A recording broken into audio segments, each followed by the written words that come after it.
Izuba ryavuye nta bana bajayo. Munyarukiko Jean Baptiste atuye mu mudugudu wa Gatindori akagari ka Rungu mu murenge wa Gataraga. We na bagenzi be baravuga ko bagorwa no gukora urugendo rurerure bajya kuvoma amazi munsi y'ibirunga, ibituma badashobora guhangana n'indwara ziterwa n'umwanda. Twe tuzabona tubonye amazi azaburi nk'ubunane ni isaha ntabwo ari iminota y'amasaha. Ku buryo hari igihe bigera izuba ryavuye nta bana bajayo. N'abagabo mu ishyamba kubera ko bahuriyeho n'inyamaswa akenshi. Hari aho bitaga ngo Nyirabinoga n'Umunyaruzenga.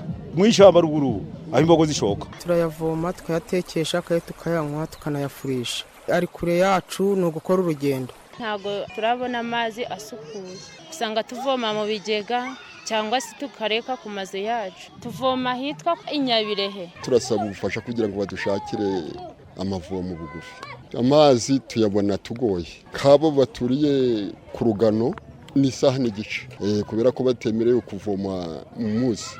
Kenshi duhora ku bitaro ngo haraze inzoka cyane gasanga mbese na n'ubu ubwo ngende no komiti y'uburwayi bw'inzoka zo mu nda. Ku bijyanye n'izi mpungenge zigaragazwa n'aba baturage, umuyobozi w'akarere ka Musanze Nsengimana Claudien avuga ko ikibazo cy'amazi meza adahagije muri ako gace kizwi kandi ko mu gihe kidatinze amazi baraba bamaze kuyabona. Hano hari hamaze igihe kirekire hataboneka amazi meza ahagije, ngira ngo uyu munsi icyo kibazo kirenda gukemuka. Umuyoboro wa Mutobo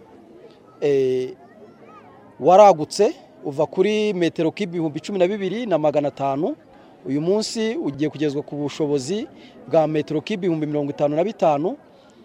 Umuyoboro uha amazi iki gice cy'ibirunga ugeze hakurya Rwinzovu, amashuri ya Rwinzovu imiyoboro yamaze kuhagera, na hano Nyabirehe ndetse n'abaturage mu gihe kidatinze n'abamazi barabamaze kuyabona. Nubwo u Rwanda rugihanganye no kurandura indwara zititabwaho, haracyakenewe ubufatanye mu nzego zose nk'uko bishimangirwa na Nshimiyimana Ladislas, umuyobozi w'agateganyo w'agashami gashinzwe kurwanya indwara zititabwaho uko bikwiye mu kigo cy'igihugu gishinzwe ubuzima RBC.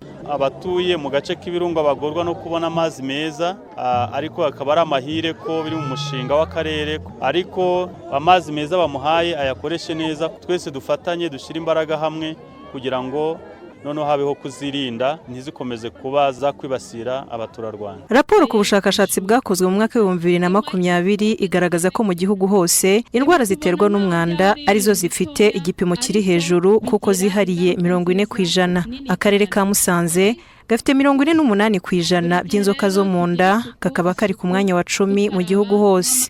Manizabayo Jeannette mu karere ka Musanze. Dukaraba n'amazi meza n'isabune